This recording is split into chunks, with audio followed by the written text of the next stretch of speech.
Hey folks, Dan Fedor here. Ostranauts launched last week, and I wanted to take a couple minutes to talk to you about where we are now and what's coming next.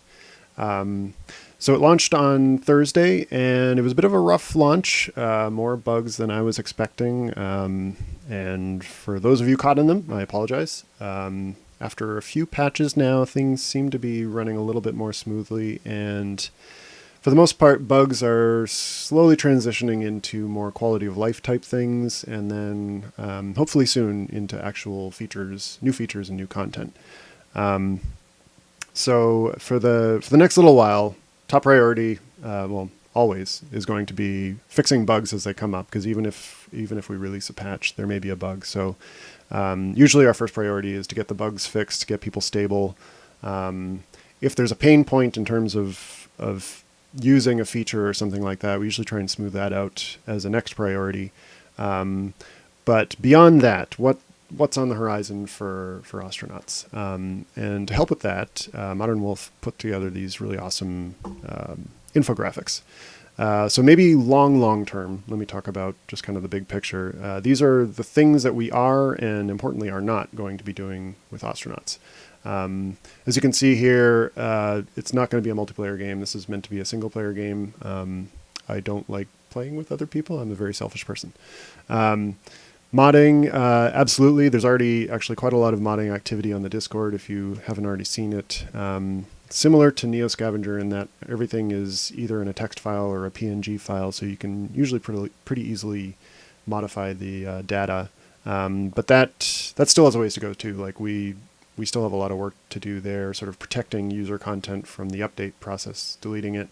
But anyway, that's planned. It's already possible, and it should hopefully get better over time. Steam achievements and workshop. Yeah, it's totally in the cards, just probably not for a little while. Monsters and Supernatural, yes, this is the Neo Scavenger universe. The same rules apply up in space as they do on Earth. The one difference being on Earth, there's a lot of traditional mythology to draw from, which sort of shapes the universe. In space, it's all kind of new frontier. Like there are new myths, there are new legends being formed up there. So they may feel a little bit different than what it was like in Neo Scavenger, but absolutely the same kind of weirdness can happen. Personnel combat, yes. I have a feeling it's actually going to work a lot like it did in Neo Scavenger, except now any of you who've played the game with the social combat UI is basically the combat from Neo Scavenger, except now you can see the map and where everyone's standing. And while it's only used right now for social contact, it's essentially the same system and same rules that are running that as would run personnel combat. So I'm anxious to see where that goes. Similarly, ship combat is it's planned. This isn't going to be a fighting game. Similar with personnel combat, it's not a game about fighting as much as it is about spaceship life simulation and the systems and drama involved with that. However, you are going to eventually run into somebody in another ship who doesn't like you, or vice versa. And I think what's going to happen there is probably more in the nature of like a submarine battle. You're not going to see your opponent except through the scopes. There's going to be a lot of positioning and sensors and detection and acquisition and countermeasures. If somebody does pull the trigger, it's either going to instantly kill you, or you're going to have to use countermeasures to stop whatever they've just launched. Anyway, it's going to be lots and lots of tense moments leading up to an instant firefight, probably. You don't want to get into combat very often. It's not going to pay off, just like Neo Scavenger. More stations and ports. Yep, that's in the cards. Right now, everybody starts out around K-Leg, which is kind of an asteroid that's traveling between the Mars and Earth orbit, if you can kind of picture that. But we have a setting wiki, which you can get to from the game's title screen, and it talks about pretty much all of the other major places I'd like to get to eventually. I don't know what the next one is going to be, but for now, you're kind of limited to the boneyard around K-Leg and K-Leg itself. More ship equipment, yes. I mean, half the reason I made this game is because I wanted to build Lego-like spaceships out of functioning equipment, so the more I can throw into that, the more fun I'm going to have. And there's there's kind of a bare bones set of systems in there for life support, supporting like biological functions. We have propulsion and maneuvering and power management, and I think that might be it right now. So yeah, there are more systems that we could totally add to that. Things like whether it's more like living comfort type things, or if it's more sort of granularity, I guess, in some of the systems, like the reactor, like better or worse cooling systems for the reactor or shielding from the reactor, air scrubbers, and the sensors and acquisition stuff that I alluded to earlier. So those are all on the table. Basically, as we are able to, we will be adding systems, and the same goes for personal equipment. A lot of the inventory system is borrowed from NeoScavenger, and the way that an equipment sort of evolves over time is probably going to work a lot like that game did. More ship styles and designs. I think we're going to be producing at least some number of ship designs to be used in the game. The game also ships with a ship editor, and some people have already figured out how to A, edit a ship, and B, put it into the game. And I'd love for people to be able to share more of those and more easily get them into the game. Half the fun for me was designing ships, so I can't see myself stopping that, and I hope players get to contribute to that. More starting careers and origins. Yes, right now Shipbreaker is the only one. Until we figure out sort of how that's going to work on a regular basis, we'll just be fleshing that one out. And then at some point we'll kind of put that one aside and then start working on additional ones, things like like what's a prospector's starting situation going to be like? What's a smuggler's starting situation going to be like? Yes, probably pirates. Why not an experimental pilot for like a research firm or something like that? And you decide, you know what, I'm going to steal this ship instead of to finish my test. So I think there's a lot of cool things we can do there with sort of different origin stories. But we want to start with one, make sure it works before we move on to new ones. Will there be localization? Yes, probably not until the text stops changing. We don't want to translate a bunch of stuff and then just have it be broken immediately. And Modern Wolf is probably going to be helping us there for anyone who's wondering who's going to do it.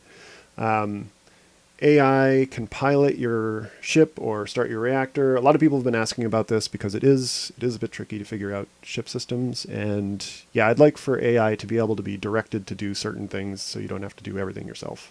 Even if you want to fly a solo ship, that means you're going to be offline for 8 hours a day while you sleep. So quite often it's going to be more handy to have a couple people helping you out. And we'll try to make them as useful as possible. Planetfall. I put a big maybe here. I really want to do it, but that is a can of worms, and that could be a lot of work. Or maybe we can get clever and figure out a way to do it.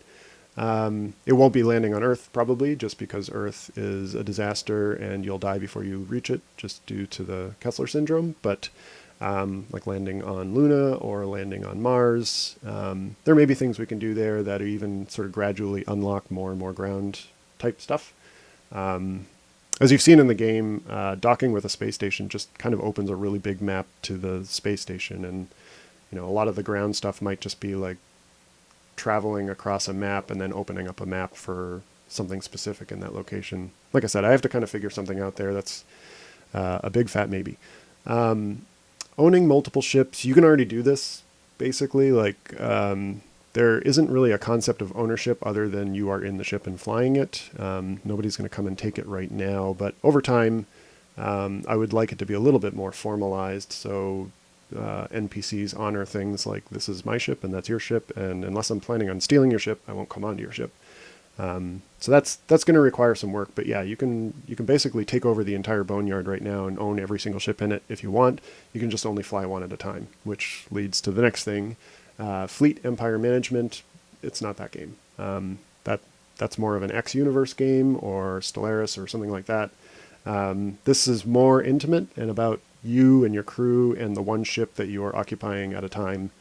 I don't know what's going to happen when people under your authority are going on to other ships and you still have control over them. if I have to, it'll probably fall back on when they leave, they're doing their own thing until they come back.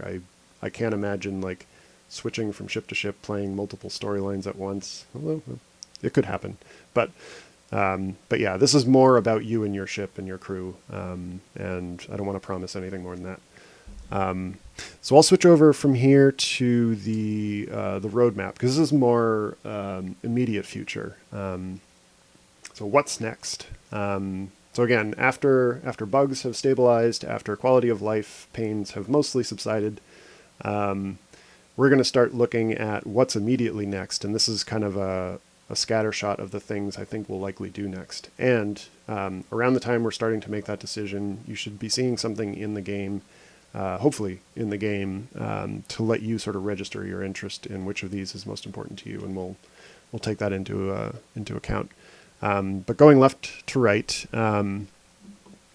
wear and tear on systems, and this is kind of a Neo Scavenger hallmark, but things break down over time, and I think for the game to be interesting, you can't just get a thing and then never have to worry about it again. It eventually needs to rear its head again, whether it's through maintenance or damage or something. So I think in order to keep the game lively, it would be nice if the equipment sort of evolved over time. It broke down. If you do a lot of heavy maneuvering, maybe the hull starts to wear out in certain places, or like that air pump is starting to grind to a halt and it fails on you midway through your trip to Mars. These are all great sources of drama and a thing for you to now focus on, a new goal for you. So that's where that comes from. Zero G. Right now, everybody just walks around. Their encumbrance is affected by gravity, but they're not able to walk across holes, or even if they're just floating in a derelict with no thrust, they should just be able to kind of float around. So that's kind of a system that will need developing. Pathfinding will have to be updated for that, and I also think that means there's some interesting opportunities for like obstacles and dangers, like being marooned in zero G, or using tools to help you propel yourself. I think there's a lot of cool stuff we could do there too. Crew management. So this was alluded to in the previous screen, but getting your crew to do more for you so that they're more useful. Whether that's, okay, you start docking with K-Leg, and then you get ready to shut down the reactor when we get there. Like we can talk about starting to do these things so that the captain feels more like a captain. More ship equipment. So again, whether this is luxuries, decor, or like hardware that makes your ship more livable or even more performant, we can always throw that stuff in. And depending on how complicated it is, like plumbing or fire suppression, it may involve a new system like a game mechanic system. Wounds. So I basically see this as being the Neo Scavenger wounding system plus a little bit of tweaks. So if you're familiar with that, I'd like to eventually be there with this game too. That's everything from like treating and disinfecting wounds, bandaging to stop the bleeding, splinting broken limbs. I think in this game there are a lot of opportunities for like burn damage and radiation damage. So, and for that matter, atrophy due to basically being in zero G for long periods of time, and how do you deal with bone density loss or muscle loss. So there's a lot of cool stuff I think you could do with medicine, wounds, and even having a person on your ship to help you with that. And then finally, another port I think seems like a pretty reasonable early goal, especially once we get sort of long-range flight systems working the way they should be. The first thing you're going to probably want to do is use them to go somewhere and see some new scenery. So there are a couple places we could pick from, again, that settings wiki I mentioned, that you can get to from the title screen of the game. Lots of cool places to pick from. I'm not even sure if I could pick one yet, but that's a reasonable short-term goal. So there you have it. That's kind of the picture of where we are, the long-term picture of where we're going, and the short-term where we might go next. as usual, I'll be on the Discord and Steam forums, and then here and there on my website and Reddit, just kind of seeing how people are doing, fixing things, and then getting ready to start adding some new stuff. So thanks everybody for playing and everybody for watching, and I'll talk to you guys soon.